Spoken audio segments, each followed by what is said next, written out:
Crime, जो frauds होते हैं कि आपको व्हाट्सएप वीडियो कॉल आ रही है एंड आपके किसी नोन को बोला कि हमने इसको अरेस्ट कर लिया है, इतने पैसे जमा कराइए तभी हम उसे रिलीज करेंगे। कभी आप एक लॉयर के पास उसके पास अकेले में बैठ के देखेंगे, जब वो पढ़ाई कर रहा होता है, वो पढ़ रहा होता है फाइल में, तब उसका भी एक इमोशनल माइंडसेट होता है। लेकिन अगर वो इमोशन में बह ही जाएगा तो वो कैसे अच्छा सा काम डिलीवर कर पाएगा। जज साहब तोड़ दो ये सीट, जज साहब ये कर दो सीट, जज साहब ये तारीख पे तारीख दो, जज साहब आप पागल हो गए हो। अगर ये होने लग गया हम यहाँ पॉडकास्ट में नहीं मिलेंगे। सीधी सी बात। ये बिल्कुल सिर्फ पिक्चर ही है, सिर्फ फिल्म ही है। फिल्मी दुनिया और एक्चुअल कोर्ट प्रैक्टिस में जमीन आसमान का फर्क है। सिंपल सी बात है, मतलब आप डायरेक्टली जज साहब को बोल नहीं सकते नहीं झूठ बोल रहा है सच बोल रहा है। मैनेज तो करना ही पड़ेगा। बिल्कुल। वी बिलीव आपका टाइम प्रॉब्लम को बढ़ाना नहीं, उसे सीख कर सॉल्व करने में लगना चाहिए। तुम मुझे टाइम दो, मैं तुम्हें राइट माइंडसेट दूँ। तो सब्सक्राइब राहुल माइंडसेट।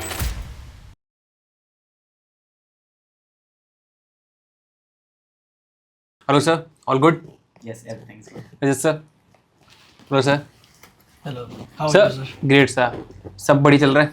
हाँ जी, एकदम बढ़िया। सर आज हम बात करने वाले लॉ के बारे में। लॉज की चीज़ें क्या होती हैं, कैसे एक आम आदमी पे, एक बिजनेसमैन पे, एक जो टैक्स भर रहा है उस पर, एक फ़ोन उठा के QR कोड भेज रहा है उस पर, और एक पर्सन जो लॉ खुद कर रहा है उस पर लाइफ पे कैसे असर होता है, उसके बारे में जानेंगे। आप दोनों इसी फर्म में हो सर? लॉ फॉर्म में। सर कब से प्रैक्टिस कर रहे हो आप लोग? मुझे 7 साल हो गए हैं। 7 साल। आप सर? 4 साल हो गए मुझे। 4 साल हो गए जी। तो सर सबसे पहले मुझे सवाल पूछना है, 4 साल और 7 साल, एक्यूमुलेशन 11 ईयर्स, क्योंकि आप साथ में हैं, बात चीज़ें करते रहते हैं। आई हैव सीन नए लोग जो लॉयर्स जा रहे हैं। मैंने लास्ट पॉडकास्ट में पूछा था बात, नए लॉयर्स, नए बच्चे। एक डायलॉग है जो मतलब बड़ा फेमस है, जो कुछ नहीं करता वो एडवोकेट बनता है। क्या ये सच है, आपको लगता है? नहीं, ऐसा बिल्कुल सच नहीं है। पहले के टाइम में और आज के टाइम में काफ़ी ज़्यादा फ़र्क आ चुका है। लॉ इतनी ज़्यादा इमर्जिंग फील्ड हो गई है। पहले लॉयर्स किसी लिमिटेड चीज़ों में चाहिए होते थे, कि क्रिमिनल फील्ड हो गया, सिविल फील्ड हो गई। आजकल की डेट में बैंकिंग हो गया, आर्बिट्रेशन हो गया, आपके साइबर क्राइम हो गए, आपका कोई भी लीगल काम हो रहा है तो उसमें लॉयर की नीड पड़ रही है। तो ये तो डायलॉग बिल्कुल गलत हो चुका है, जो कुछ नहीं करते अब वो सिर्फ लॉ करते हैं। आजकल हर कोई ही लॉ कर रहा है, चाहे वो बिजनेस कैटेगरी से आ रहा है, चाहे सर्विस कैटेगरी से आ रहा है, सब लोग लॉ ही कर रहे हैं। लॉ ही कर रहे हैं, सबको भी लगता है? बिल्कुल सर। बाकी मैं इसमें एक और ऐड ऑन करना चाहूंगा कि जो कुछ नहीं करते वो कमाल जरूर करते हैं। है कि नहीं? ये तो बड़ी, ये तो लाइन शाहरुख खान की लाइन है सर इंटरव्यू की, तभी ऐड ऑन। मगर सर इसके साथ ये भी है, जो मैं एक दिशा देखता हूँ, दिशा और दशा देखता हूँ, मतलब उनकी वे और उनकी इंटरप्रिटेशन देखता हूँ कि वो रहते कुछ बहुत सारी मासेस, नॉट ए सिंगल, कुछ लोग बहुत मासेस में लॉयर्स आ रहे, कुछ कमा नहीं पाते, बहुत सही ज़िंदगी नहीं जी पा रहे। मैंने देखा है, और शायद बताना आप मैं इसमें सही गलत हूँ। जिस उम्र पे उनको अपनी फैमिली को सपोर्ट करना चाहिए, उस उम्र पे वो किराए की बाइक पे किसी पीछे बैठ के पैसा ना होने का दिक्कतें झेलते हैं, और बड़ी फटी हालत में रहते हैं। मतलब जैसे हम बोले, मतलब ये लॉयर नहीं लग रहा है मेरे को। ये जैसे हम सीन जॉली LLB के देख लें, वो उसका क्लाइंट उससे छीन रहा है, क्यों? कुछ रुपए के लिए छीन रहा है। तो मैंने बहुत सारे लॉयर ऐसे देखे जो कि इस हालत में, और उनको मैंने सुना है कि वो बोलते हैं यार मैंने बड़ा लॉयर देखा था, वो करोड़ों रुपए कमाता है, इसलिए मैं इस फील्ड में आया हूँ। मगर स्टिल वो उस कुएं में क्यों रह जाता है कि जहाँ पर वो कुछ कमा नहीं पाता। और मैंने बहुत देखे हैं। क्या कहना चाहोगे सर इसमें आप? सर वो जैसे फर्स्ट जनरेशन लॉयर्स हैं, जो आज की डेट में यंग जनरेशन लॉयर्स आ रहे हैं, वो तो मेहनत करने में लगे हुए हैं अभी। अब कुछ ऐसे भी हैं जो बहुत कमा रहे हैं, जैसे आपने बताया कि जैसे राम जेठमलानी सर, अब वो उनकी अगर बात करें, वो दिन के 10-10 लाख भी कमाते हैं, 1 करोड़ भी कमाते हो तो। बिल्कुल। बट आजकल के बच्चों को देख लो, या नॉर्मली बात कर लेते हैं, कोई लगा हुआ है, किसी को 1000-2000 रुपए नहीं मिल रहे महीने के। हजार वो तो मुझे लगा था कम से कम 5-6 हज़ार तो मिलते होंगे, 1000-2000 नहीं मिल रहे महीने के। बिल्कुल सर, एक्चुअल में इशू है लिटिगेशन फील्ड में। जो ये आपने बात कही, एक्चुअल में सच है कि स्ट्रगलिंग फेज बहुत ज़्यादा चल रहा है। लेकिन इसका एक दूसरा पहलू भी देखा जाए कि मार्केट में इतने ज़्यादा लोग आए हुए हैं इस टाइम पे। अगर हमें स्ट्रगल फेस की हम पहले बात करनी, कि मतलब ये इसमें थोड़ा खोलना चाहूँगा सर मैं, जो आपने बताया, उसके बाद हम चीज़ों पे आएंगे। और स्ट्रगल क्या चल रहा है, मतलब 1000-2000 आपने बताया मुझे, और कैसे कैसे हालत चल रही है, थोड़ी मुझे एक्सप्लेन कीजिए। रियलिटी क्या है? एक्चुअल रियलिटी है, सीनियर स्टाइपेंड नहीं देना चाहते, सीनियर ट्रैवलिंग एक्सपेंस नहीं दे रहे, जो सीनियर्स मतलब काफी कभी ऐसा होता है कि आपने बंदे को फोटोकॉपी कराने भेजा, उसका एक्सपेंस जो है वो इंटर्न ने या जूनियर ने अपनी जेब से दिया, वो रीइंबर्स नहीं कर रहे, वो कब तक अपने आप सर्वाइव कर लेगा?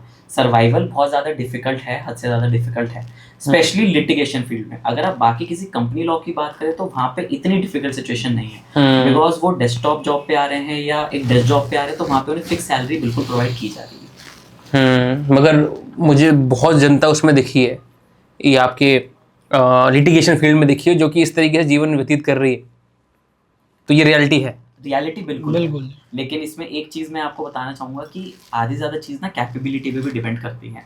काफ़ी सारे नए यंग लॉयर्स आ रहे हैं, वो चाहते हैं कि हम शॉर्टकट से यूँ एकदम पैसा कमा लें। आप किसी भी सीनियर को उठा के देखिए, जैसे कितने फेमस लॉयर हैं, मिस्टर हरीश साल्वे सर हैं, राम जेठमलानी सर हैं, इतने साल स्ट्रगल करने के बाद उनका नाम बना। वो स्ट्रगलिंग फेज जो थोड़ा सर्वाइव करना है, उसके लिए थोड़ा पेशेंस तो रहना पड़ेगा, क्योंकि law is all about patience. ये चीज़ कोई नहीं देखता। सर इस डायलॉग को क्या सीनियर्स शोषण करते हैं इसका? मतलब ये कोई अगर आपके पास इंटर्न आया ये सेम डायलॉग को सीनियर्स जो कि पैसे देना नहीं चाहते, वो उसका इस डायलॉग से शोषण करते हैं लोगों का, जैसे कि यार तुझे पेशेंस करना पड़ेगा, तुझे पैसे नहीं दूंगा, ऐसे भी होता है? कुछ करते हैं, कुछ नहीं करते हैं, हर तरीके के लोग हैं मार्केट में। पेशेंस तो देखो होना ही चाहिए, बिना उसके तो कोई काम ही नहीं है। हर फील्ड में पेशेंस चाहिए, और बंदा जितना डेडिकेटेड रहेगा उतना जल्दी ग्रो कर पाएगा, उतना ज़्यादा ग्रो कर पाएगा। बाकी रही बात इंटर्न से रिलेटेड या लिटिगेशन से रिलेटेड कि किस हिसाब से उनको स्टाइपेंड मिलता है, कैसे काम करते हैं, अब कैपेबिलिटी, जैसे सर ने बोला कि कैपेबिलिटी की बात है, बिल्कुल नो डाउट बिल्कुल है, बट जिस हिसाब से वो चल रहे हैं और बॉस उनके साथ कैसे बिहेव कर रहे हैं, मतलब जो सीनियर्स हैं कैसे बिहेव कर रहे हैं, या इंटर्न बॉस के साथ कैसे रिलेशनशिप मेंटेन कर रहे हैं, उनकी बात सुन रहा है नहीं सुन रहा, बॉस सुन रहे हैं या उस चीज़ को अमल कर पा रहे हैं नहीं कर पा रहे, तो वो काफ़ी चीज़ें मैटर करती हैं। तो उस हिसाब से वो उसी स्ट्रगलिंग फेज में फंसा रह जाता है इंटर्न, क्योंकि वो जूनियर है, तो उस हिसाब से उसको काफ़ी स्ट्रगल करना पड़ता है अपनी फील्ड में। एग्जैक्टली रजत सर, मैंने एक आपकी बात से मुझे याद है, मैंने एक बार सुना है कि एक मैंने व्यक्ति को देखा मैंने, और उसके चारों और लोगों को भी देखा। एक पर्सन को कम से कम उसने आप उसकी पढ़ाई में 3rd ईयर में स्टार्ट कर दिया था उसने लॉ फॉर्म में आना, अपने इंटर्नशिप करना, और 3rd ईयर ख़त्म कब का हो गया, आज 5 साल 6 साल हो गए उस बात को। वो व्यक्ति आज भी उसी सीनियर के अंडर में है। वो सीनियर उसको यही बोलता है कि पेशेंस रखो, होगा, पेशेंस रखो। वो व्यक्ति उसको आज शादी उसकी हो गई, लड़के की हो गई, मात्र 5,000 रुपये देता है उनको। मतलब मैं एक एग्जाम्पल ले, मात्र 5,000 रुपये और 4,000 रुपये, और वो वहाँ जाना आना ही इतने रुपये बन जाता है। बिल्कुल ठीक बात है। वो उनका पूरा शोषण हो रहा है, 5 साल चल रहा है। तो फिर इस वजह से लॉ फर्म के ऊपर दाग लगते होंगे कि यार इसमें पैसा नहीं है। बिल्कुल। तो इस पर क्या करना चाहोगे आप? सर देखिए, जो आपने एग्जांपल दिया, ये आपने दिया इंडिविजुअल लॉयर का। लॉ फर्म्स का सिस्टम बिल्कुल अलग होता है। लॉ फर्म्स देते हैं, वो ऐसा नहीं करते कि वो आपको नहीं बुलाएंगे, क्योंकि देखिए जहाँ पे इंडियन लॉ भी ये कहते हैं कि जहाँ पे भी कॉर्पोरेट टैग लग जाता है वहाँ पे आपकी सेट गाइडलाइंस है, वहाँ पे आपके सेट एम्प्लॉयमेंट कोड्स फॉलो हो रहे हैं। तो उन चीज़ों का ध्यान में रखा जाए तो ऐसे एक्सप्लॉयटेशन हर जगह नहीं है। मैं वही चीज़ कह रहा हूँ, मार्केट में हर तरीके के लोग हैं। अब मेरा एक छोटा सा सजेशन ये है कि जो भी पर्सन है जिन्होंने ज्वाइनिंग कर रखी है, कुछ कर रखी है, इतना उन्होंने सीख लिया होगा अपने इंटर्नशिप के टाइम पे, क्या हुआ, वो खुद का भी काम स्टार्ट कर सकते हैं। It takes time. Patience senior के साथ जो रखनी है वो रख ली उन्होंने, अब वो खुद की कैपेबिलिटी से आगे बढ़ सकते हैं। उनके पास हज़ारों अपॉर्चुनिटीज इस टाइम पे हैं। हर मार्केट में, हर फील्ड में ये चीज़ की दिक्कत है, लेकिन हाँ लॉ में इसलिए ज़्यादा सबको इतना हाईलाइट हो जाता है क्योंकि लोग बहुत ज़्यादा हैं, लेकिन अच्छे लॉयर्स वो कुछ ही हैं। तो डिमांड सप्लाई वाला कॉन्सेप्ट है, डिमांड लिमिटेड है, सप्लाई बहुत ज़्यादा है, उस हिसाब से मार्केट में सैचुरेशन हो जाती है, और फिर वो स्टाइपेंड की बातें, जूनियरशिप की बातें, लिटिगेशन की बातें हर जगह पे आ जाती हैं। सर इसमें आपने जो बात कही, आपने कैपेबिलिटी की बात की, आपने भी आपने अब अगर व्यक्ति ये लिटिगेशन फील्ड में, लॉ फील्ड में अपनी कैपेबिलिटी इंक्रीज करता है, तो क्या क्या कैपेबिलिटी उसको होनी ही चाहिए इस लॉ फर्म में होने के लिए? एक एलिजिबिलिटी बोलते हैं ना, वो क्या होनी चाहिए? सबसे पहले तो उन्हें जो बेसिक लॉ होता है, बेयर एक्ट्स, जिसमें सारा वकील का मतलब आप समझ लीजिए कि वो रामबाण चीज जिसे कहते हैं, वो उसे जरूर पढ़नी आनी चाहिए। जब तक आप लॉ ही नहीं पढ़ोगे, आप जज साहब के सामने क्या बोलेंगे? और ये बात सिर्फ एक कोर्ट की तक दायर नहीं रह जाती, सिर्फ वहां तक सीमित नहीं रह जाती। कोई भी फील्ड है, आपको लॉ तो पढ़ना ही है ना। कानून कहता क्या है वो आजकल यंग जनरेशन बहुत अवॉइड करती है। कि हम बस आजकल कोई भी एआई टूल को यूज करें, वहाँ पे डिटेल एंटर की, वहां से निकल के आ गए और अपने सीनियर को जाके बता दिया। हमारे ऑनरेबल चीफ जस्टिस साहब ने भी कहा है कि एआई से सब कुछ नहीं होता। तो एक तो ये चीज सबसे ज्यादा वर्ड होती है जो कि यंग स्टूडेंट्स को, यंग एडवोकेट्स को, कोई भी हो, सबको पढ़ना चाहिए। दूसरी चीज है आपकी ड्राफ्टिंग, कि जो भी आप केस लिख रहे हैं, जो भी आप केस बना रहे हैं, जो भी आप केस कर रहे हैं, वो चीज आपको पता होनी चाहिए। अब वो चाहे आप अपने कॉर्पोरेट डेस्क पे बैठे इन हाउस काउंसिल की जॉब कर रहे हैं, आप अपनी प्रैक्टिस कर रहे हैं, आप कोई कॉन्ट्रैक्ट कर रहे हैं, जो आपने लिखा हुआ है, जो आपने पढ़ रखा है, अगर आप वही नहीं उसको एक्सप्लेन कर पा रहे अपने क्लाइंट को, या अपने आप खुद नहीं समझ पा रहे बिना लिखे, उसका कोई पर्पस नहीं है। तो ये दो चीजें मेरे नजरिए में तो बहुत जरूरी है।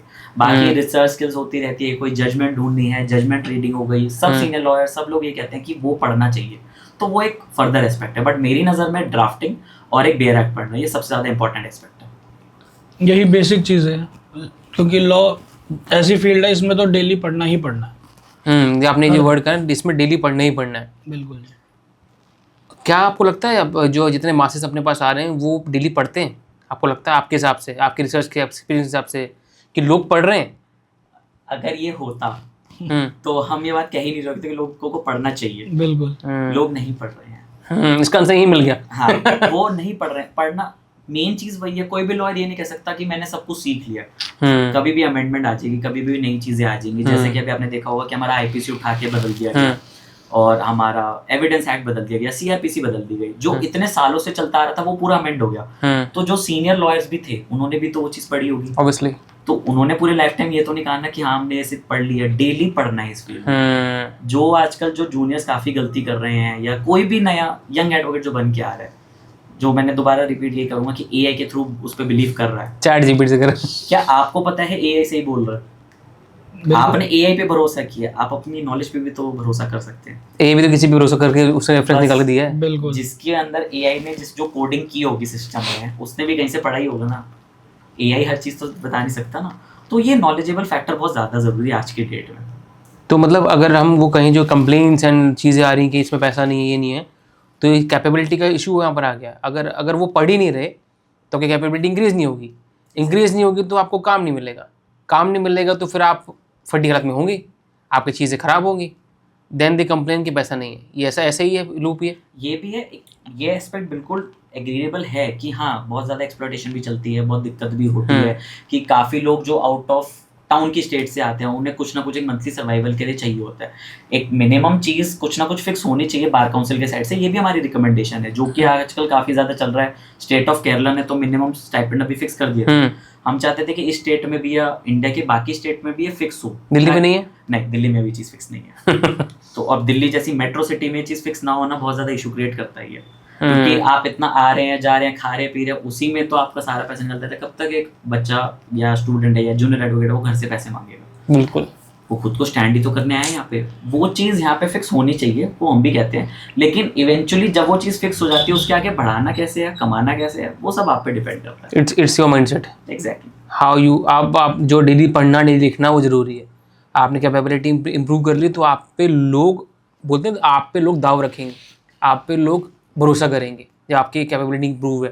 बिल्कुल। तो आई थिंक ये भी एक रीज़न है, एक चीज़ है। सर, एक लॉयर का माइंडसेट, एक लॉयर की ज़िंदगी, मतलब वो 50 कॉल हैंडल कर रहा है, वो लोगों की बोला सर हाँ भी भेज रहा हूँ, ये वाला हैंडल कर रहा है, वो हैंडल कर रहा है कि ये ख़राब है, ये गलत है, ये गलत है, ये ख़राब है, सर आप ये क्यों कर दिया आपने, वो क्यों कर दिया। मतलब कैसी लाइफ रहती है लॉयर की? ये ऐसे मतलब बिल्कुल स्ट्रेस कैसे मैनेजमेंट करते हो आप अपना? सर देखो, लॉयर का स्ट्रेस कभी मैनेज हो सकता है। Hectic life. बिल्कुल हेक्टिक लाइफ है। और आप ये सोचे कि वो खुशी की जिंदगी जी सकता है नहीं जब तक वो अपना फोन बंद नहीं कर सकता। मैं अपने नजर से बता रहा हूँ, जब तक वो फोन बंद करके नहीं बैठा तब तक तो वो शांति से नहीं बैठ सकता। लॉयर की लाइफ स्ट्रेसफुल है क्योंकि जो पर्सन उसके पास आ रहा है वो उसके पास एक भरोसा लेके आ रहा है कि यार ये पर्सन मेरा दुख दूर करेगा, पेन रिलीफ कर देगा। हाँ। और जब लॉयर आ रहा है, लॉयर क्या कहता है, सर आप हमारे पास आए हो, अब ये प्रॉब्लम मेरी है। अब वो 10 लोगों की प्रॉब्लम लेके बैठा है, तो उसका माइंडसेट ये होता है कि मैं हर किसी को जो प्रॉब्लम है उसकी वो पर्सनल प्रॉब्लम नहीं बना सकता। मुझे एक दिमाग ठंडा रख के एक इस चीज से डील करना है कि मैं इस पर्सन की प्रॉब्लम कैसे सही करूं, कैसे उसको पेन से रिलीफ दिलाऊं, और जो उसका स्ट्रेस है वो मैं अपने पास कैसे लेके हटा सकता हूँ। अब इस चीज पे काफी ज्यादा क्वेश्चन आता है कि लॉयर्स किसी की सुनते नहीं है, किसी की बात नहीं मानते, ये नहीं होता, वो नहीं होता। कभी आप एक लॉयर के पास उसके पास अकेले में बैठ के देखेंगे, जब वो पढ़ाई कर रहा होता है, हाँ। वो पढ़ रहा होता है फाइल में, तब उसका भी एक इमोशनल माइंडसेट होता है। लेकिन अगर वो इमोशन में बह ही जाएगा तो वो कैसे अच्छा सा काम डिलीवर कर पाएगा। तो ये चीज़ काफ़ी ज़्यादा बार बार होती है कि स्ट्रेस कितना ज़्यादा, स्ट्रेस बहुत है लॉयर की लाइफ में, चाहे वो लिटिगेशन फील्ड में है, चाहे वो कमर्शियल फील्ड में है, चाहे वो बैंकिंग फील्ड में है, चाहे वो कंपनी में जॉब कर रहा है।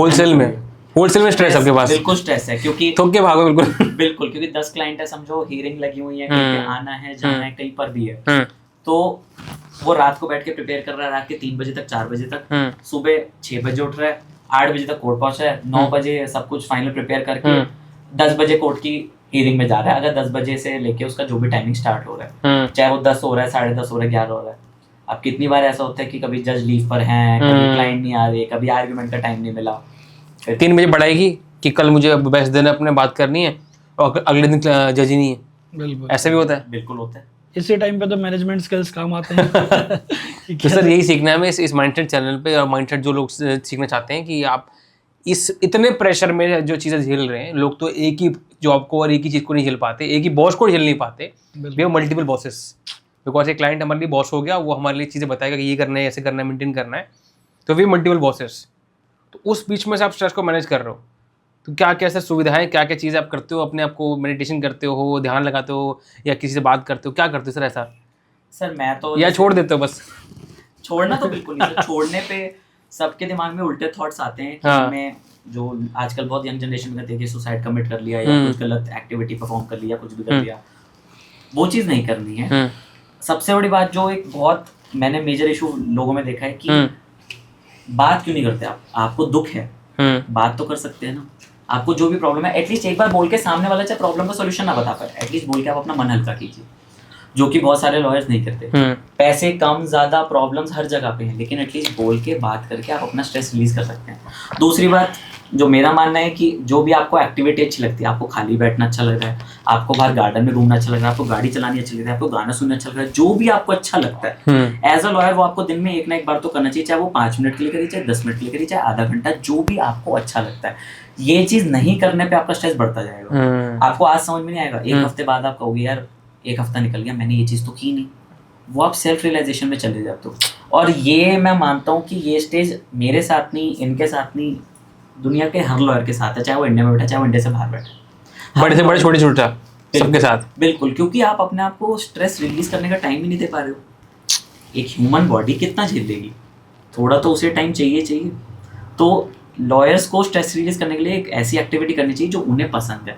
वो चाहे आप किसी से डिस्कशन कर लो, चाहे खुद को टाइम दे लो, कैसे दे लो, करनी जरूर चाहिए।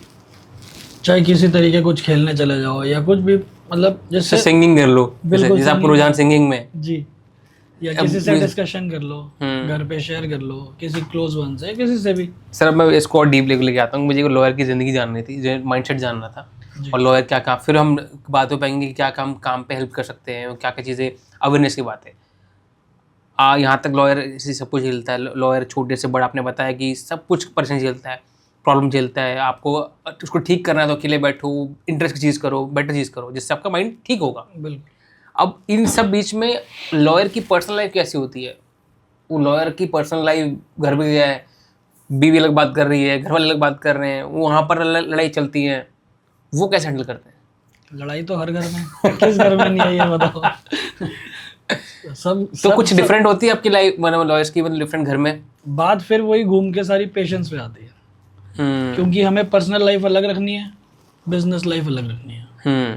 जब तक हम उस चीज़ को बैलेंस आउट नहीं कर पाएंगे, तब तक उसी में फंसे रह जाएंगे, उसी लूप में रह जाएंगे, और इधर भी परेशान होंगे और इधर भी। पेशेंस और मैनेजमेंट, बिल्कुल, ये 2 चीज़ें। पेशेंस सर ने जैसे बताया, मैं मैनेजमेंट की बात करता हूँ कि अब बीवी से लड़ाई हो रही है, यार तुम टाइम से नहीं आ सकते, नहीं आ रहे हो, टाइम से आओ ना। अब उसे नहीं पता कि हमें एक ड्राफ्ट कंप्लीट करना है, जो मैंने पहले बताया कि हमें अगले दिन सुबह सबमिट करना है। हम उसे ये कह सकते हैं कि हम 8 बजे की नहीं 9 बजे आ जाएंगे, 9 बजे नहीं 10 बजे आ सकते हैं। स्ट्रेस में अगर हमसे फ़ोन करके मैं नहीं आ रहा, आज दिमाग खराब हो गया, बाहर में जा, मुझे नहीं आ रहा।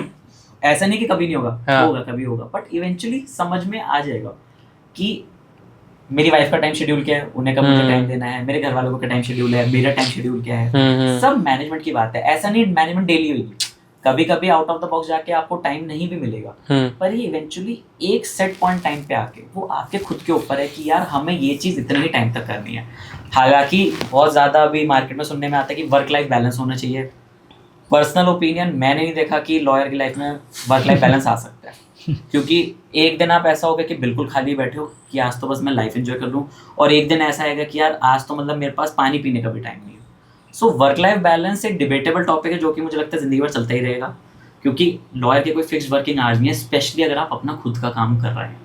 अगर आप किसी जॉब पे जा रहे हैं तो वो अलग बात है, वो अलग फिक्स टाइमिंग हो जाएगा आपके लिए। बट काफ़ी जो बहुत बड़े लॉयर्स के चेम्बर होते हैं, लॉ फर्म्स हैं, उन्हें पता है कि हज़ारों करोड़ों की ट्रांजेक्शन होनी है, मिलियंस ऑफ डॉलर्स की डील होनी है। तो उसमें अगर आप सोच रहे हो कि मैं 10 से 6 काम करके चले जाऊँ, मुझे कल सुबह कॉन्ट्रैक्ट प्रोवाइड करना है, तो दिस इज़ नॉट पॉसिबल। उसके लिए तो बैठना ही पड़ेगा ना। लेकिन ऐसा भी नहीं आप 10 से 6 के बजाय 10 के 10 रोज ही बैठ रहे हो, वो तो फिर काम ही गलत है। अकॉर्डिंगली बैठना पड़े, मैनेजमेंट का मैनेजमेंट अकॉर्डिंगली आप कर सकते हैं, उसमें कोई इशू नहीं है। साथ में टाइम मैनेजमेंट कर सकते हैं। आपने कहा पेशेंस प्लस मैनेजमेंट, तो मतलब ये क्लैरिटी है कि लाइफ, पर्सनल लाइफ भी बहुत हैम्पर करती है, पर्सनल लाइफ में दिक्कत आती है, क्योंकि उसको घर में जो बैठा हुआ व्यक्ति उसको नहीं पता कि आप क्या आगे लेके आए हो, क्या सुन के आए हो, क्या बात करके आओ, और किससे लड़ाई करके आए हो, और किसको सुलझा के आए हो, उसको नहीं पता। क्योंकि काम में कुछ भी बहुत चीजें चलती हैं, बैक ऑफ द माइंड भी चीजें चलती रहती है कि आज हमने ये डील किया, इस क्लाइंट से ये परेशानी, ये बहुत चीजें होती है लाइफ में। तो मैंने यही देखा, कभी ऐसा नहीं हुआ आप कुछ सोचे आ रहे हो, आप आपकी लेट से वाइफ बोल रही है और वो उड़ गया, ऊपर से उड़ते जा रहे हैं, और फिर उनका फिर तेज गुस्सा आता है, क्यों मेरे साथ होता ही बिल्कुल गुस्सा आता है, मैं तुम्हें ये बोला था, तुम्हें क्या नहीं, ध्यान नहीं दे रहे मेरी बातों पे। और आप किसी अच्छे काम में व्यस्त हो, सोच रहे हो, तो उसको मैनेज करना पड़ता है उसको भी। बिल्कुल मतलब जो मैनेज करेगा वो पेशेंस रखेगा, वो बढ़ ही जाएगा इसमें। कुछ लोग ऐसे भी होते होंगे जो मैनेज, जो पेशेंस नहीं रख पाते होंगे, वो डाउन जाते होंगे। सर बहुत सारे लोग हैं, सबका ये तो ह्यूमन नेचर की बात आ जाती है। इसका तो लॉ से भी आप अगर कहोगे तो ये तो लॉयर तो एक मतलब प्रोफेशन है। ये चीज़ तो मैं कहता हूँ हर किसी को रखनी चाहिए।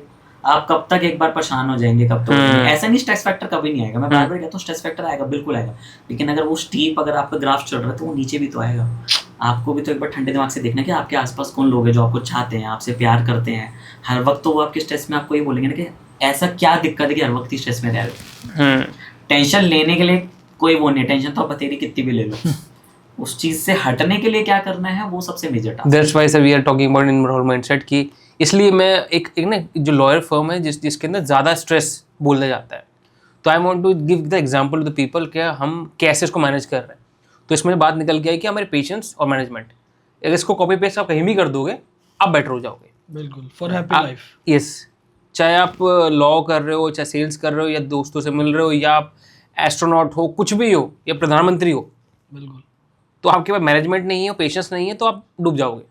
एक माइंडसेट हमारा निकला, ये एक मतलब चूरन बोलते हैं इसको हमारे यहाँ, एक चूरन और एक माइंडसेट की बातें जो लोगों बढ़ाती है, वो चीज़ निकली। साथ में अगर फेस पे स्माइल ना हो तो भी दिक्कत है। हाँ, क्योंकि अच्छी खुशहाल जिंदगी के लिए मुंह पे खुशी होनी जरूरी है। वो मैनेजमेंट से लेके आते हो आप। बिल्कुल लानी ही पड़ेगी। घर वालों को भी खुश रखना है, क्लाइंट्स को भी खुश रखना है, खुद को भी खुश रखना है। हाँ, सारी चीजें जरूरी है ना।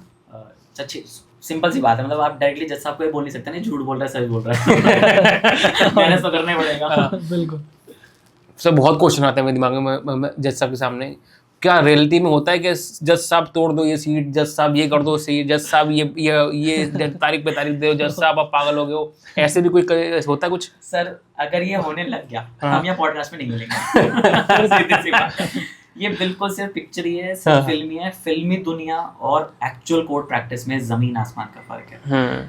मैं सिर्फ ये जरूर कहूँगा कि जो कोर्ट का स्ट्रक्चर दिखा रखा है कि यहाँ विटनेस बॉक्स है, यहाँ विटनेस बॉक्स है, जज साहब का डाइस है, प्रॉपर जो उनके सोल्जर्स, मतलब सोल्जर्स नहीं जो दरबान कहते हैं हिंदी भाषा में, वो खड़े हुए हैं, ये सब चीजें ठीक है। लेकिन आप कहो कि कोर्ट की प्रैक्टिस ऐसी है, ऐसे विटनेस बुला लिया गया, ये बुला लिया गया, ऐसा नहीं होता। बोला हैंड टू हैंड यहीं पर इधर फैसला कर दूंगा उसको। नहीं तो सर अगर हैंड टू हैंड फैसला हो जाएगा तो बहुत अच्छा इंडियन लॉ हो जाएगा, बहुत अच्छा सिस्टम हो जाएगा, हम भी अप्रिशिएट करेंगे कि वो चीज हो। पर ऐसा फिल्मी दुनिया से बिल्कुल हटके ऐसा कुछ नहीं है। ये चीज तो वही जानता है जो कोर्ट में एक्चुअल में आता है। बाकी अब तो काफी चीज अच्छी कोर्ट्स की साइड के थ्रू है कि जो ऑनलाइन यूट्यूब अब चैनल स्टार्ट हो गए हैं, लाइव प्रोसीडिंग्स लोगों को देखने मिल रही है। काफी लोग कमेंट्स करते हैं, कुछ पॉजिटिव होते हैं, कुछ नेगेटिव होते हैं, क्योंकि सबकी जजमेंट को अलाउड है, डेमोक्रेटिक इंडिया हमारा, सब जजमेंट कर सकते हैं।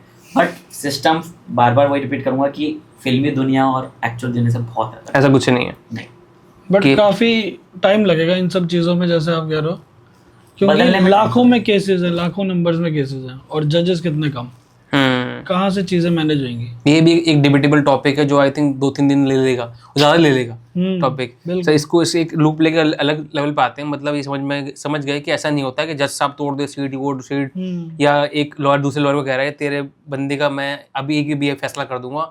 सनी देओल कहता है उसके अंदर no if no but only जट, कि आज ही मैं फैसला कर दूंगा ऑन स्पॉट। ऐसा कुछ नहीं होता, बिल्कुल नहीं।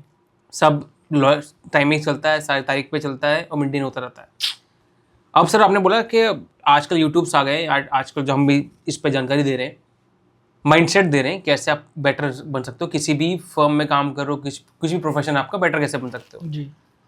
अब माइंडसेट के साथ अब लोगों को जानना चाहिए कि क्या लॉज है, क्या चीज़ें बेटर है। अब एक चीज़ आती है साइबर क्राइम।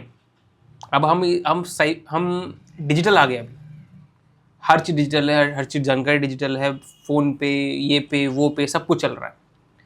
अब इस बीच में जो फ्रॉड्स होते हैं उस पर काम करो सर, आप स्कैम, साइबर क्राइम पर काम करते हो, बिल्कुल।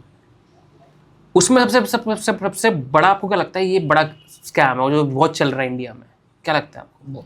सर एक तो सबसे पहला जो अभी नया रिसेंट इमर्जिंग ट्रेंड है, एक तो डिजिटल अरेस्ट, कि आपको व्हाट्सएप वीडियो कॉल आ रही है एंड आपके किसी नोन को बोला कि हमने इसको अरेस्ट कर लिया है, या आपका मतलब कोई फादर हो गए, मदर हो गए, या फिर फादर मदर के बच्चों को ऐसे बताते हैं कि हमने आपके बेटे को पकड़ लिया है, इसको ड्रग्स के केस में पकड़ा है, इतने पैसे जमा कराइए तभी हम उसे रिलीज करेंगे।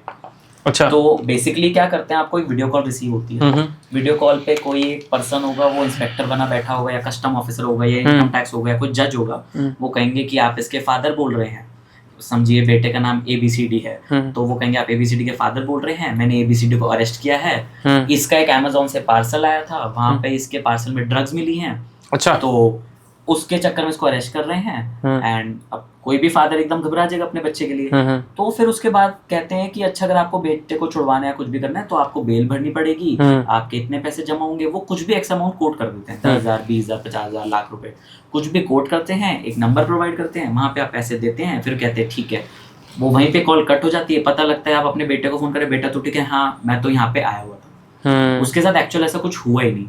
तो ये डिजिटल अरेस्ट बहुत ज्यादा चलने लग गया है, एंड उसमें वो 1-1 घंटा 2-2 घंटा कहते हैं कि आप हमारे से वीडियो कॉल से डिस्कनेक्ट नहीं हो सकते हैं, आप इसी रूम में बैठेंगे, उठ के जाएंगे तो हम अरेस्ट कर देंगे, ये कर देंगे, वो कर देंगे, ऐसे मल्टीपल चीजों के थ्रू वो डरा के रखते हैं, जिससे जो पर्सन है वो उसी कमरे में स्टिक रह जाता है। अच्छा। ना ही वो किसी से बात कर पाता है, ना ही वो हेल्प सीख कर पाता है, जिसको नहीं पता उसका तो नुकसान हो ही जाता है। एक ये चीज़ बहुत ज़्यादा चलने लगी। सेकेंडरी जो बहुत ज़्यादा अभी तक चल रही थी कि जो भी बैंक अकाउंट के थ्रू फ्रॉड होने लगे हैं, आप OTP दीजिए, OTP के थ्रू कोई भी कॉन्टैक्ट हो रहा है, कुछ भी हो रहा है, हम आपका पार्सल रिफंड कर रहे हैं, मैम एक पार्सल आपका रिफंड के लिए आपने पिकअप डाला है, हाँ जी बिल्कुल डाला है, OTP शेयर कीजिए, OTP के थ्रू पैसे निकल जाते हैं। ये 2 रिसेंट ट्रेंड्स अभी बहुत ज़्यादा इमर्जिंग है। सर डेटा क्या कहता है, जो फर्स्ट जो ट्रेंड है हमारा फर्स्ट ट्रेंड जो बता रहे हो आप, हाउस अरेस्ट, डिजिटल अरेस्ट हो गया, उसका डेटा क्या कहता है, कितने लोग अभी हैं इसके अंदर और कितने लोगों का कितना फ्रॉड हो गया, कितने का इसमें फ्रॉड हुआ है सर अभी तक? सर बहुत ज्यादा है, नंबर ऑफ केसेस। हाँ मतलब ये जो ऑफिशियल फिगर भी अगर हम आपसे डिस्कस करेंगे तो वो डेटा है जो केसेस रिकॉर्डेड है। कितने तो केसेस ऐसे होते हैं जो अनरिपोर्टेड ही चले जाते हैं, क्योंकि लोग कहते हैं पैसे चले गए तो चले गए, अब हम क्या ही कर सकते हैं उससे। बिल्कुल। और ऊपर से आजकल APK वाला भी स्कैम चल रहा है, ऐप का। बिल्कुल, हाँ, कि एप्लीकेशन के लिए लिंक आ जाएगा, उसको फोन भी कहता है कि अननोन सोर्सेज को नहीं इंस्टॉल करना, बट स्टिल लोग कर लेते हैं गलती और उसी में फंस जाते हैं, और उसके बाद APK डाउनलोड करने के बाद सारा डेटा उनका वाइप आउट हो जाता है। सर इतनी पावर कैसे आती है, आप किसी के बैंक अकाउंट में घुस के आप अपना डेटा निकाल लेते हो, अपना पैसा निकाल लेते हो, इतनी RBI या गवर्नमेंट जो भी कर रही है, इतनी पावर इतनी कैसे कर लेते हैं वो लोग?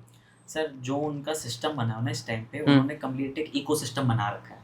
स्पेशली ये चीज़ जो ज़्यादा होती है एंड्रॉइड फोन्स के उसमें ज़्यादा होती है, आईफोन में भी होती है, बट क्रैक करने में थोड़ा टाइम लगता है। बट जो एंड्रॉइड सिस्टम है उसमें चीज़ें बहुत ओपन है। बेसिकली आपको एक लिंक भेजा गया, लिंक को आपने जैसे डाउनलोड किया, वो डाउनलोड करते आपका डेटा क्लोन हो जाता है, स्क्रीन मिररिंग जिसे कहते हैं। अच्छा।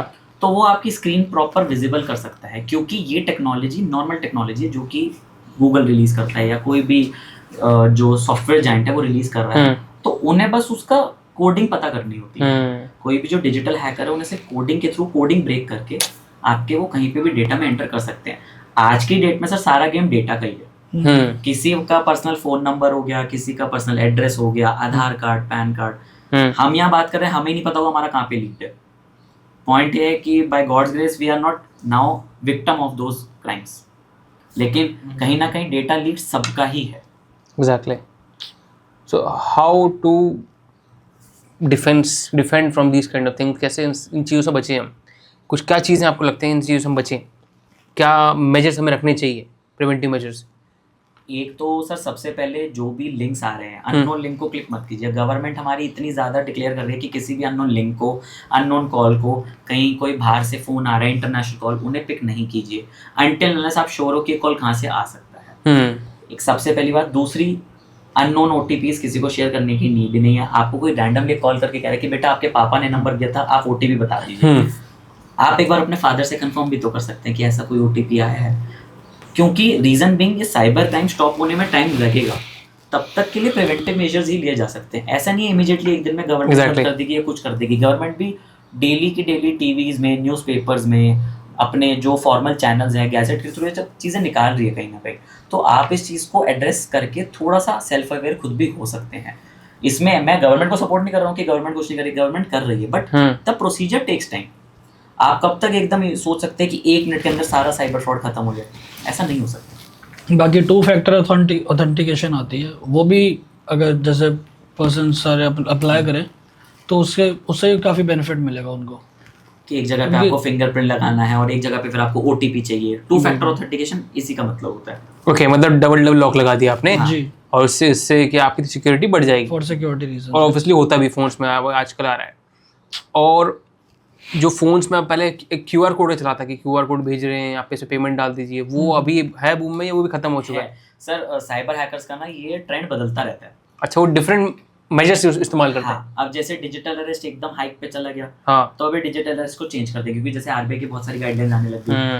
तो अब वो उसको मेथड को चेंज करके अब वो कोई ना कोई लिंक्स भेज रहे हैं, APKs भेज रहे हैं, कहीं ना कहीं स्क्रीन मिररिंग बहुत ज्यादा चलने लगी है। अभी एक बहुत इंटरेस्टिंगली 2 दिन पहले मेरे किसी नोन के साथ हुआ, इवन मुझे भी एक लिंक आया कि WhatsApp ही हैक हो गया। जो आज तक अभी लोगों को नहीं पता होगा, WhatsApp हैक होने स्टार्ट हो गया। WhatsApp के थ्रू आपके पर्सनल चैट में एक आपको लिंक आ रहा है आपके ही खुद के नंबर से।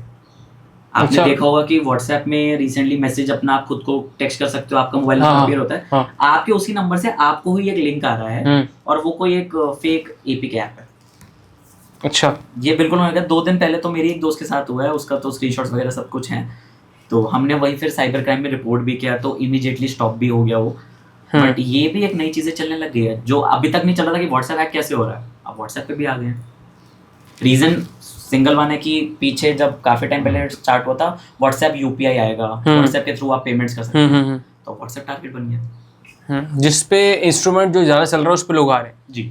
तो सर फिर जो लोग अभी ऑनलाइन डिजिटल लोग बैठे हुए हैं, तो उनकी माइंडसेट कैसे हो रहा होगा कि उनको बड़ा डर लगता होगा अभी, और जितनी जनता होगी पूरी, कि ये डिजिटल प्लेटफॉर्म्स और ये UPIs और ऐप वगैरह, तो ये ट्रेंड बढ़ेगा या घटेगा, कैसे चलेगा सर आपके हिसाब से? सर अभी तो बढ़ेगा जिस हिसाब से डिजिटाइजेशन और चल रही है और मल्टीपल चीज़ें आ रही हैं, तो अभी तो रुकने वाली कोई बात है नहीं। प्रिवेंटिव मेजर्स गवर्नमेंट ले रही है और अच्छे से अवेयर कर रही है, पर रुकने का तो अभी तो नहीं। और सर इसमें जो आपने बताया, जो सबसे बेस्ट मेजर क्या है कि इसको हम कंप्लेन करें, वो है अपना साइबर क्राइम, वो एक्शन लेते हैं? बिल्कुल लेते हैं। गवर्नमेंट ने एक पोर्टल बना रखा है, नेशनल डेटाबेस पोर्टल है। एक तो मोबाइल नंबर, आपका टेलीफोनिक नंबर है 1930 करके, जिसपे आप रिपोर्ट कर सकते हैं आपके साथ क्या साइबर क्राइम हुआ है। सेकंड एक है उनका प्रॉपर वेबसाइट बनी है, जिसपे आप जाके ऑनलाइन अपनी कंप्लेंट फाइल कर सकते हैं। ठीक है। तो कंप्लीट एक मैकेनिज्म बना हुआ है, ऐसा नहीं कि मैकेनिज्म अच्छा नहीं है, ये सिस्टम अच्छा है। गवर्नमेंट को क्रिटिसाइज करने में तो कितनी बार कर लो आप, पुलिस को क्रिटिसाइज कितनी कर सकते हैं, बट कुछ सिस्टम एक्चुअली अच्छे बने हैं। विद इन 24 आवर्स अगर आप रिपोर्ट कर देते कि आपके साथ क्या प्रॉब्लम हुई है, कंप्लीट डेटाबेस स्ट्रक्चर बना हुआ है, वहाँ पे नाम लिखो, आप अपना एड्रेस लिखिए, कौन से बैंक से फ्रॉड हुआ है, किस टाइप का फ्रॉड हुआ है, वो सब चीज़ें प्रोवाइडेड है वहाँ पे। तो जैसे आप वो एंटर करेंगे ना, ऑटोमेटिकली बैंक को और पुलिस को रिपोर्ट चली जाती है, ठीक है, कि ये मेरे साथ फ्रॉड कमिट हुआ है। फर्दर स्टेप में ये आता है कि जैसे अभी रिसेंटली हमने एक केस डील किया था, उसमें ईमेल आई थी, आपको क्या आया था? ईमेल आई थी और उसके थ्रू सारी डिटेल्स चली गई थी। उसके अंदर अराउंड 3 से 4 लाख होंगे अकाउंट में, बट सब वाइप आउट हो गया था। फिर उसके आपके अकाउंट केस के नॉन के अकाउंट में, तो उसके रिगार्डिंग हमने फिर केस फाइल किया। रिस्पेक्टिव जो पुलिस स्टेशन था उधर हमने एप्लीकेशन दी। देन उसके बाद उन्होंने एक्नॉलेजमेंट नंबर प्रोवाइड किया। फिर वहाँ से सारी डिटेल्स उन्होंने निकाली, आईओ अपॉइंट हुआ। उन्होंने डिटेल्स जब निकाली तो हमने फिर कोर्ट में एप्लीकेशन दी। वहाँ से प्रोसीजर जैसे स्टार्ट हुआ, फिर कोर्ट ने डायरेक्ट किया आईओ को कि आप डिटेल्स फाइंड आउट करें और बैंक से रिस्पेक्टिवली बात करें। ईमेल्स के थ्रू उनकी बात हुई, ईमेल शूट हुए, उसके बाद उन्होंने फिर जितना भी अमाउंट था वो रिकवर करवाया जी। टाइम कंज्यूमिंग प्रोसेस है पर रिकवर जरूर होता है, क्योंकि एक्नॉलेजमेंट नंबर के बाद आपने बैंक को इमीडिएटली जैसे रिपोर्ट कर दिया तो बैंक क्या होता है, अगर उसे वो अमाउंट पता लगे डिस्प्यूटेड है, वो उसके ऊपर लीन लगा देता है। जितनी जल्दी आप बताएंगे उतनी जल्दी लीन लगने के चांसेस है, तो वो अमाउंट वहीं रुक जाता है। तो वो आगे जो साइबर फ्रॉडस्टर है उसके पास वो अमाउंट जा ही नहीं पाता। तो जैसे कि जब अमाउंट पे लीन लग गया है, आप समझिए 1 लाख रुपए का अमाउंट है, 1 लाख रुपए में से आपके वो पैसे 5 अकाउंट्स में चले गए 20-20 हजार रुपए के इंस्टॉलमेंट्स में। अब उसमें से 80,000 रुपए पे आपका लीन अमाउंट हो सकता है कि लग गया हो इमीडिएट बेसिस पे, 20,000 रुपए रह गए, वो फर्दर इन्वेस्टिगेशन स्टेज का है। तो वो 80,000 रुपए जो आपके हैं एटलीस्ट वो तो एक बार आ पाएंगे। उसमें आपका लीन लगा, एक्नॉलेजमेंट नंबर के थ्रू इन्वेस्टिगेशन हुई, आईओ ने रिपोर्ट बनाई। फिर जब आईओ कहते हैं कि ठीक है ये अमाउंट हमारे को पता लग गया कहाँ पे, बेसिकली एक सिंपल सा टर्म होता है जो काफी लोगों को नहीं पता, लेयर। आपका अकाउंट में किस अकाउंट में कैसे पैसा जा रहा है, अच्छा, वो एक पूरी चेन होती है। फॉर एग्जाम्पल आपने मेरे साथ फ्रॉड किया है, तो वो पैसा जो आपने मुझसे लिया है वो आपके थ्रू X पर्सन को जा रहा है, फिर Y पर्सन को जा रहा है, फिर Z पर्सन को जा रहा है। तो ये लेयर 1, लेयर 2, लेयर 3, लेयर 4 करके अकाउंट्स हो जाते हैं। ठीक है। तो जब पुलिस इन्वेस्टिगेट करती है तो उसे पता लग जाता है कि कितने लोगों के पास से पैसा गया है, कितनी लेयर्स में गया है। एग्जैक्टली। एंड जब ये पैसा पता लग जाता है वो वहीं पे इमीडिएटली स्टॉप करते हैं, इंटीमेशन चली जाती है कि ये अमाउंट वहाँ पे है, इस अमाउंट पे लीन लगा दीजिए। फिर हमने जैसे कोर्ट में एप्लीकेशन लगाई, कोर्ट कहता है कि आईओ को आप रिपोर्ट प्रोवाइड कीजिए कि कितना पैसा रिकवर होना चाहिए। जो आईओ है वो डिटेल रिपोर्ट देंगे कि योर ऑनर हमने 4th लेयर तक इतने पैसे पकड़े हैं, इतने पैसे डायरेक्टली बैंक के थ्रू आ जाएंगे। जैसी कोर्ट वो ऑर्डर करती है उसके बाद हम ये कोर्ट ऑर्डर लेके आईओ के पास जाते हैं। जो आईओ साहब हैं वो इस एप्लीकेशन को लेके प्लस ऑर्डर को लेके जो हमारी कंप्लेंट थी इसको रिस्पेक्टिव बैंक को भेजेंगे जिसके पास से पैसा ट्रांसफर हो रखा था। फिर वो बैंक उस ईमेल को एक्नॉलेज करके, उस लेटर को एक्नॉलेज करके जो भी आपका पैसा साइबर क्राइम के थ्रू गलत चला गया था वो वापसी रिकवर कर देगा बैंक डायरेक्ट, जो लीन अमाउंट है। तो सर ये इसमें अगर व्यक्ति जिसको कुछ भी लिटिगेशन और कुछ भी नहीं पता, वो नया है, वो तो एक किसी रूम में बैठ के अपना फ़ोन चला रहा था बैठ के, और मैं अपने वीडियोस गेम खेल रहा था, कुछ वीडियोस देख रहा था, यूट्यूब देख रहा था, राहुल माइंडसेट देख रहा था तो उस बीच में उससे फ्रॉड हो गया, तो उसको ज़रूरत है कि किसी लॉयर को फ़ोन करूँ या डायरेक्ट वो एप्लीकेशन डाल सकता है? नहीं, बिल्कुल लॉयर से कंसल्ट करना ज़रूरी है, क्योंकि बिना उनके नॉलेज के अगर खुद कुछ भी करेंगे, सारी चीज़ें अगर गलत हो जाएंगी, कौन जिम्मेवार है? जब तक लीगल अथॉरिटेटिव पर्सन के पास नहीं जाएंगे तब तक कुछ कर ही नहीं पाएंगे, और अगर करेंगे भी तो काफ़ी गलतियाँ करेंगे। तो इससे रेजिस्टेंस क्रिएट नहीं होता सर? जैसे मतलब मेरे साथ अभी फ्रॉड हो गया है, तो मैं अभी एक लॉयर ढूंढूं, फिर से बात करूं, फिर ये करूं, फिर को ऐसे लगता है कि यार जाने दे, बाहर में जाने दे, ऐसा होता है ऐसा कुछ? ये बिल्कुल माइंडसेट है। बिल्कुल लोगों को ऐसा लगता है कि यार मेरे को ये सब करना पड़ेगा, पैसे चलेगा, क्या करना है। जैसे कि मैंने बताया कि गवर्नमेंट ने पोर्टल बना रखा है, आप रिपोर्टिंग कर दीजिए। रिपोर्टिंग के बाद जो लीगल रिकोर्स देना है, एक एडवाइजरी की तो आप ले सकते हैं। एडवाइस देने में तो ऐसा इश्यूज नहीं है, क्योंकि आपका पैसा गया है, मेन पैसे की कहानी है। पैसे रिकवर कराने के लिए भी तो कुछ तो आपको सीख करनी चाहिए ना लीगल एडवाइस के, क्या उसमें स्टेप ले सकते हैं। आपने रिपोर्ट कर दिया, साइबर क्राइम के बारे में सबको पता है, रिपोर्ट करने के लिए नंबर है। जिन्हें नहीं पता वो आपके चैनल के थ्रू जान सकते हैं। दोबारा रिपीट कर सर, वो नंबर क्या है? 1930। अच्छा, ये रिपीट भी हो रहा था अपना फोन पे भी पहले आता था? ये पहले भी आता था और अभी भी आता है। काफ़ी स्टेट्स में अलग अलग स्टेट गवर्नमेंट के हिसाब से वो डिक्लेरेशन चलती रहती है। 1930 पे आपने फ़ोन किया या फिर आपने ऑनलाइन जाके वो अपना साइबर क्राइम पे पोर्टल पे रजिस्टर कर देंगे उसके साथ क्या हुआ। उसके बाद अब जब वो एक्नॉलेजमेंट नंबर मिला है उसमें लिखा आता है कि आप इस पुलिस स्टेशन विजिट करके जा सकते हैं। आप वहाँ पे आईओ साहब के पास जाएं, क्या वो स्टेप सजेस्ट करते हैं, आपको नहीं समझ में आ रहा फिर तो लीगल हेल्प आपको लेनी ही पड़ेगी। आप कब तक वो लीगल हेल्प नहीं लेंगे? इनिशियली आपने रिपोर्ट किया, वहां पे तो रेजिस्टेंस का कोई इशू नहीं आ रहा, क्योंकि आपने रिपोर्ट तो कर दिया। ठीक है, आपको पता था रिपोर्ट तो करना ही है। कोई भी प्रॉब्लम आती है आप जाते तो पुलिस के पास ही, वकील तो बाद में आते हैं। तो जब आप पुलिस के पास चले गए हैं उसके बाद क्या करना है? उसमें लीगल रिकोर्स सॉर्ट करना बहुत ज़्यादा इंपॉर्टेंट है। जिससे आपको एक्सपीरियंस मिल जाएगा, जो लीगल में काम करते हैं उनको पता होता है कैसे मेंटेन करते हैं, और एक्सपीरियंस मिल जाएगा और आपका टाइम बचेगा और इजी तरीके से आप अमाउंट रिकवर करवा पाओगे, कर भी पाओगे। बिल्कुल। तो लीगल एडवाइस लेनी ही चाहिए उस चीज़ के अंदर। सर इस टॉपिक से भी हम आगे बढ़ते हैं, क्योंकि स्कैम भरमार है। ये भी एक टॉपिक है जो कि कभी बंद नहीं होगा और बढ़ते जा रहा है बल्कि। But we can take preventive measures.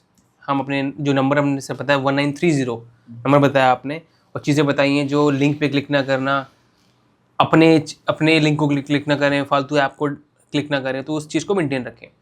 Now come to the point, जो हमने शुरुआत में क्वेश्चन पूछा था, शायद उससे थोड़ा रिलेटेड है ये, कि पुराने लॉयर्स और अभी के लॉयर जो हैं, इनमें जैसे बाप बेटे फाइट चलती है, ऐसे फाइट पुराने लॉयर और अभी के लॉयर में कोई फाइट चलती है, कॉन्फ्लिक्ट होता है? क्योंकि पुराना सिस्टम अलग है, अभी सिस्टम अलग है, और धुरंधर पुराने बैठे हुए नए बनना चाहते हैं, तो इस धुरंधर गिरी में कोई कॉन्फ्लिक्ट होता है? बिल्कुल होता है सर, ये तो मतलब डेली बेसिस की कहानी है। और होता ही रहेगा ये तो। कैसे होता है, प्लीज एक्सप्लेन सर।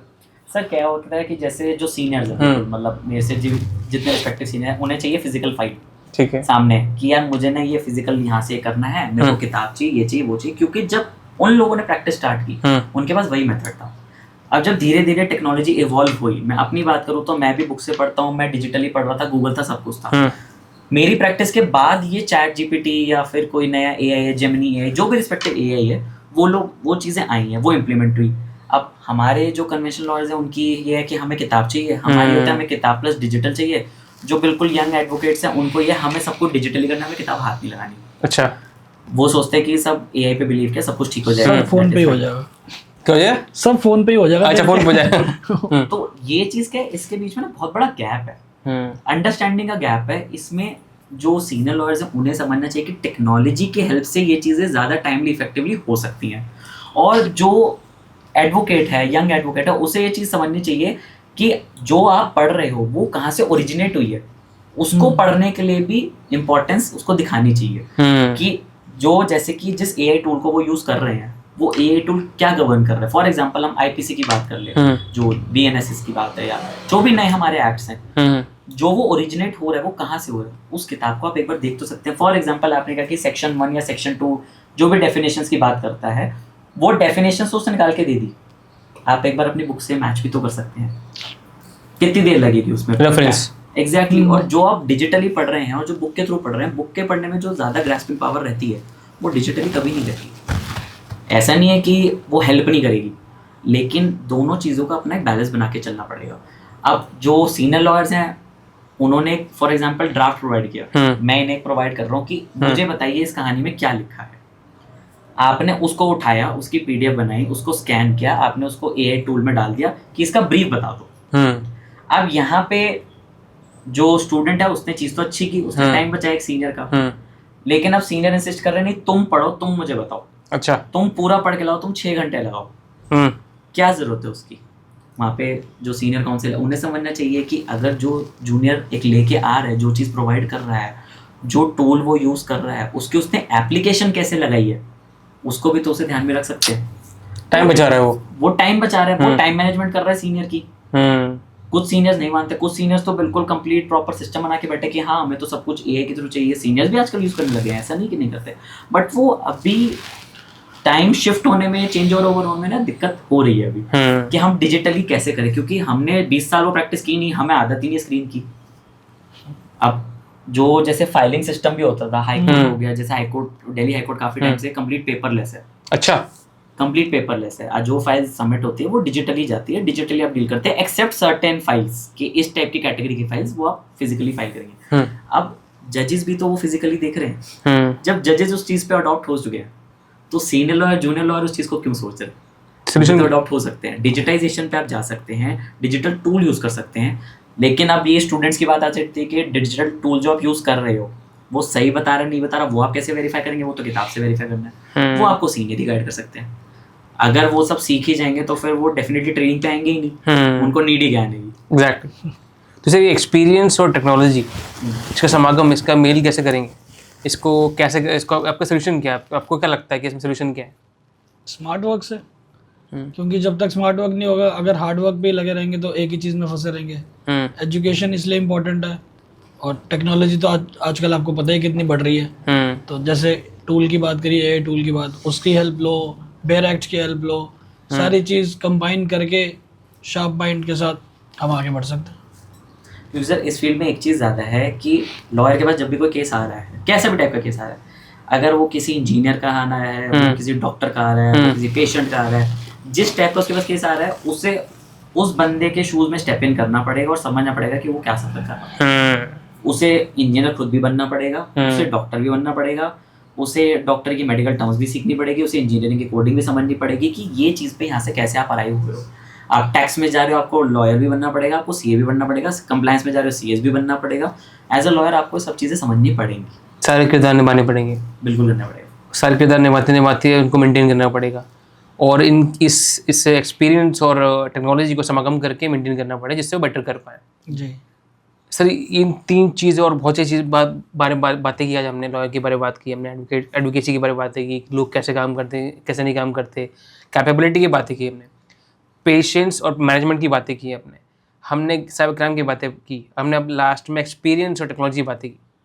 इन सारी बातों में जो एक माइंडसेट निकलता है, और कोई भी किसी प्रोफेशन में किसी भी काम कर रहा है, तो आपकी तरफ से, रजत सर आपकी तरफ से, प्रिंस सर आपकी तरफ से, क्या 3 लर्निंग है आप देना चाहोगे किसी भी पर्सन को, या तो वो एडवोकेट हो या नॉर्मल व्यक्ति हो, क्या 3 हम लर्निंग देना चाहोगे? सबसे पहले तो मैनेजमेंट बहुत ज़रूरी है आपकी डेट में। मैनेजमेंट तो बार बार मैं कहता हूँ, अगर ये चीज़ मैनेज नहीं कर पाए, आप अपनी लाइफ ही मैनेज नहीं कर पाएंगे। तो ये लॉयर हो ना हो, कोई भी पर्सन हो, आपको अपने आप को इतना अच्छे तरीके से मेंटेन करना है कि हाँ, अगर मुझे इस टाइम पे ये काम करना है तो मैं उस टाइम पे पूरा करूँ। हर वक्त से सोचते नहीं रहना, उसे एग्जीक्यूट भी करना है। दुनिया सोचती बहुत है, सोच में कुछ नहीं रखा। जो आदमी करके दिखाएगा वही आगे बढ़ेगा, वो आगे जाएगा। आई थिंक सेकंड हो गया, फर्स्ट मैनेजमेंट, हमारा सेकंड हमारा एक्शन। जी बिल्कुल, सेकंड हमारा एक्शन। और तीसरी चीज, स्पेसिफिकली लॉ की बात, पढ़ो जितना पढ़ सकते हो। जितना ज्यादा पढ़ोगे उतना आगे बढ़ोगे, जितना ज्यादा पढ़ो उतना आगे बढ़ोगे। और एक चौथी चीज मैं अपनी साइड से और ऐड करना चाहूंगा, जो बोनस, बिल्कुल बोनस वाला, कि कॉन्फिडेंस। हाँ, कॉन्फिडेंस बहुत डाउन रहता है, इस वजह से नहीं कि हमें पता नहीं है, इस वजह से कि सामने वाला बहुत अच्छा कर रहा है। हम सामने वाले को देख के अपना कॉन्फिडेंस जाइन कर लेते हैं कि भाई उसने अच्छा किया तो मैं ये कर पाऊंगा नहीं कर पाऊंगा। उसने अपने अच्छा अपने दम पर किया, आप में क्या कमी है? आप क्यों खुद को जज कर रहे हैं? आप करिए तो सही, पहले करने के बाद ही तो पता लगेगा कितना अच्छा कर रहे हैं। गलत करेंगे तभी तो आगे बढ़ेंगे। कितने भी दुनिया के बड़े से बड़े आदमी की आप बात सुन लें, कोई एक्टर हो गया, स्पोर्ट्समैन हो गया, कोई भी पर्सन हो गया, एक्टर एक्ट्रेस कोई भी हो गया, सभी कहते हैं जब आप फेल करते हैं तभी तो आगे बढ़ते हैं ना। ये चीज़ आज भी यहीं पे है कि कॉन्फिडेंस होगा, जब आप करेंगे तभी तो पता लगेगा ना। तो ये चीज़ का ध्यान जरूर रखना चाहिए। Confidence, management, actions, confidence, management and action. और सर 4th चीज़ आपने बताई थी एक और? वो तो सर बोनस में कॉन्फिडेंस ही हो गया था। नहीं, 4 चीज़ हम टोटल गिनेंगे। एक तो हमारा मैनेजमेंट हो गया, सेकंड हमारा एक्शन हो गया, थर्ड हम कॉन्फिडेंस कह सकते हैं। लेट्स से इन तीनों समागम हमें मेन चीज़ होगी। ठीक है सर, आपकी क्या रही, आपका क्या कुछ देना है? एक तो बी स्किल्ड, हाँ, be skilled, then be patient and stay calm. वाह सर, 3 6 9 का बोनस लेके और ये चीज़ें लेके हम जा रहे हैं। आज हमने सीखा कि लिटिगेशन के बारे में, क्राइम्स के बारे में, कैसे प्रिवेंटिव मेजर, जैसे मैंने कहा, अबाउट लर्निंग के बारे में, मैनेजमेंट के बारे में हमने सीखा, कॉन्फिडेंस के बारे में हमने आपने बताया पेशेंस कैसे रखना है, आपने बताया कि काम रहना है, स्किल्ड होना है, प्रोफेशनल होना है, और आपने वो जो वर्ड कहा था पढ़ते रहो, एक वर्ड जो 4th हमारा रहा था, पढ़ोगे नहीं तो बढ़ोगे नहीं। सर ये सारी बातें आपने कर ली। जो सुन रहा है उसको लेके जाए, बार बार रिपीट करे, देखे। अगर आप खासकर लॉयर हो तो ध्यान से देखें, और अपने लाइफ में कॉपी पेस्ट करके, अगर कुछ आप जॉब कर रहे हैं, आप कॉपी पेस्ट करके बेटर कीजिए, क्योंकि अगर एक्शन नहीं होगा तो कोई ट्रांसफॉर्मेशन नहीं होगा। सर जाते जाते हम जानना चाहते हैं आपका विजन क्या है अभी आगे for society, for your, what is your vision sir? आप क्या विजन है? सर मैं एक छोटा पर्सनल एक्सपीरियंस शेयर करूंगा। जब मैं ट्रेनिंग पे जाता था तो मैंने एक चीज़ बहुत नोटिस की थी कि जूनियर्स के साथ जो ज़्यादा प्रॉब्लम होती है कि उन्हें समझ में नहीं आता करना क्या है।